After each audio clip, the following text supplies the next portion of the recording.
Since we're talking draft, we now welcome in ESPN draft analyst Jordan Reed. Jordan, we've been talking about this 2027 quarterback class since before the 2026 draft actually took place. So lay it on us. How many quarterbacks should we expect to see in the first round in 2027?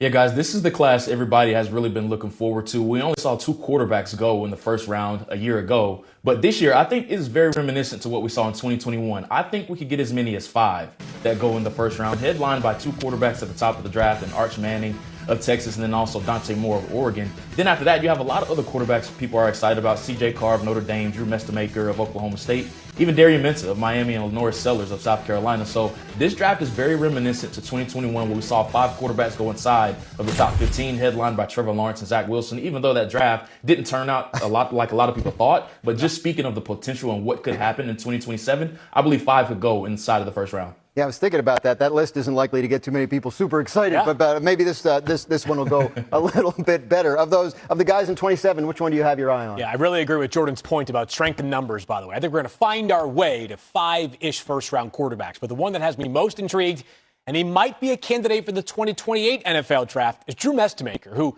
did not start for his own high school team at quarterback. He was the backup to a player who ended up at Louisville. He was a safety and a punter. He goes to North Texas, plays a couple of years there, and puts up bananas numbers last year. Led the FBS in passing yards last season. He is incredibly big. He's a legit dual-threat quarterback. He's got this kind of funky, unique release. Reminds me a little bit of Phillip Rivers with the way that he throws the football.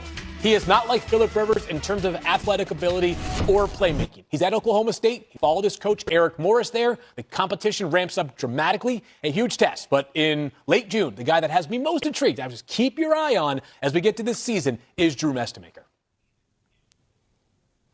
Yeah, Phil, and then the 2 other quarterbacks you saw in that graphic was Arch Manning of Texas, who a lot of people are really excited about. There was huge expectations for him coming into the year, and everybody remembers that Ohio State game of where he did not play very well, what like a lot of people anticipated. But if you progressively saw him throughout the season, he got significantly better, specifically down the backstretch of the year. I go to that bowl game against Michigan. That is the player that a lot of people thought that they were going to get from the beginning of the season. So Arch Manning, I definitely think if he can build on what we saw at the end of the year, he has a chance to be a contender for the number 1 overall pick. And then also Dante Moore, who comes back after only starting 20 career games, who potentially could have been the number 2 overall pick behind Fernando Mendoza a season ago. He comes back for another year, and there's huge expectations for him coming into the year.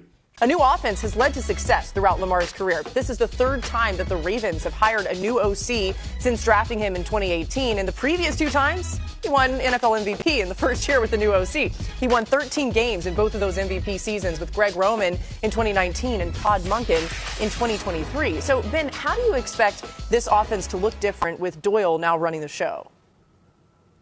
I think it's less about how it looks different and more about how it actually sounds different. Declan Doyle comes from the Sean Payton tree and the Ben Johnson tree. Those are really wordy trees. Those coaches like to put a lot of language into their play calls. So the big difference that you hear Doyle talking about in minicamp is about stressing the guys out and making them really execute the details, because remember, Lamar doesn't have his center there in Tyler Linderbaum anymore. It's going to be a really new and inexperienced guy. So the big challenge for Lamar is going to be about getting in and out of the huddle, getting up to line of scrimmage, adjusting play calls. But once the ball is snapped, Doyle wants to throw to the middle of the field. Lamar's elite at throwing to the middle of the field. Doyle wants to get under center. Well, Lamar gets under center a lot more than the other hyper-mobile quarterbacks do. The personnel might be a little different. You'll probably see more 3 receiver sets, but to me, it's much more about the operation in Baltimore. If they can get the offense installed well, then they should take off fast in September. And yeah, that 3rd MVP might be in the cards.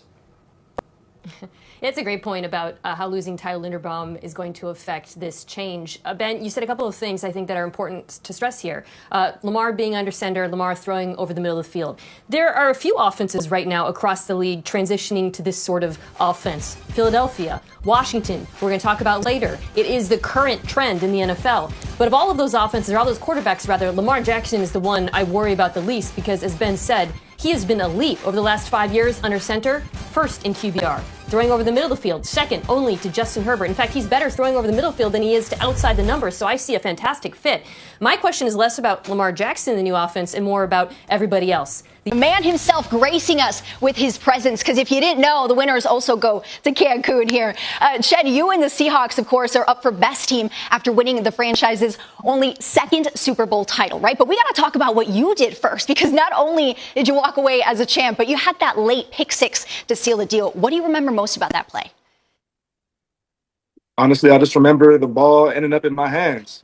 Shout out to my teammates, Devin Witherspoon for making a great play. Shout out to Coach Mike for making a great call. And, like you like to say on the defense, ball finds energy. And I just happened to be at the right place in the right time and, able to take it to the house. You guys were so consistent all season. At what point during the season did you really start to believe that this team could do something special? Probably mid-season. We were kind of up and down a little bit. And we kind of went on a win streak. And I remember that game against Jacksonville, speaking from a defensive standpoint, it was a tough battle early on. The Jags played it close. But the defense together were just making so many plays. And when everybody's around the ball having fun making plays like that, that's when you kind of know you got something special. And when it came down to it, the offense was able to answer. And able to put points on the board, which, allowed us to win. So I'll probably say around Jacksonville week was the week that we knew we had something special. And Shed, you've also got your teammate Jackson Smith-Njigba up for Best NFL Player of the Year. Why should everybody at home vote for him? Just like you said, because he's the best NFL Player of the Year. The things he was able to do offensively, new system, new quarterback. But Jack just stayed who he is, which is a composed guy. He trusts his work, he trusts his athleticism, he trusts, the coaches and his God-given talent. He was able to go out there this year and do a lot of special things, and he's just getting better and better. So Jack's is definitely the best player in the league this year.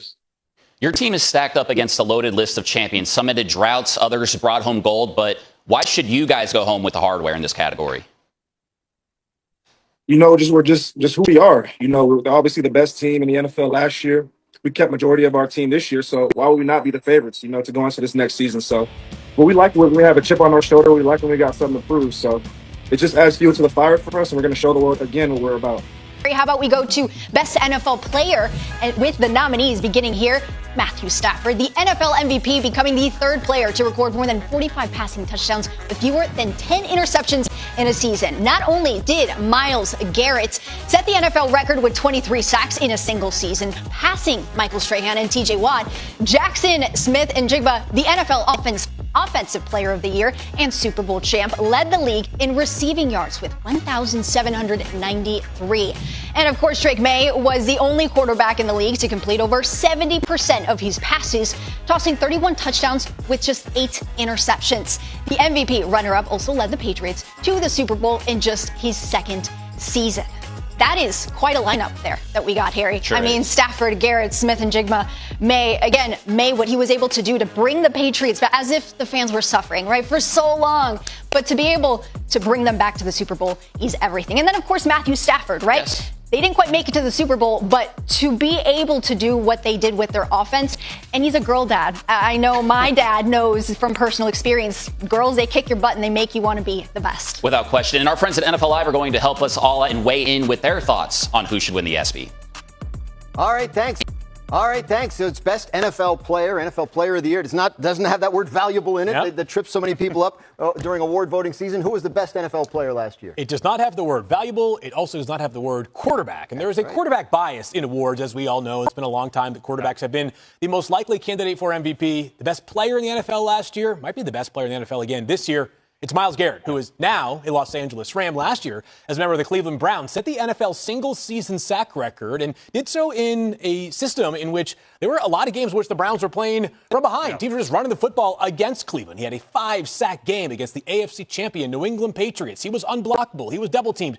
That didn't work. My vote goes to Myles Garrett as the NFL Player of the Year. I'm going to actually show a little bit of quarterback bias here. I'm going Matthew Stafford, at least for 2025, was the very best player in the NFL. There's a slope there because quarterback's probably the hardest position. Matthew Stafford mastered it. It wasn't close. You talked to coaches and scouts around the league that said he was operating on a different level. I know the MVP vote was close to Drake May, but Stafford established himself. There are only 3 guys that have at least 45 touchdown passes and less than 10 interceptions. It's Tom Brady, it's Aaron Rodgers, it's Matthew Stafford. It's a pretty good class. It was unbelievable. I actually thought Drake May deserved the MVP over him, but I recognized it was a close race. Yeah. I got to go with Field, though. I mean, I was at that game where Myles Garrett had 5 sacks in a loss in Foxborough. And I remember him after the game and how sort of morose he looked about it because they had lost and he was sick of losing. Yeah. So watching Myles Garrett go from Cleveland to the Los Angeles Rams and becoming a player that I think the entire world is going to be able to understand how great he is because the games will be in prime time and all those things. I think this is going to be a tremendous validation of what's already been a Hall of Fame caliber career. And if the MVP award could go to defensive players on losing teams, I think Myles Garrett might have won it last year. But as we know, it does not.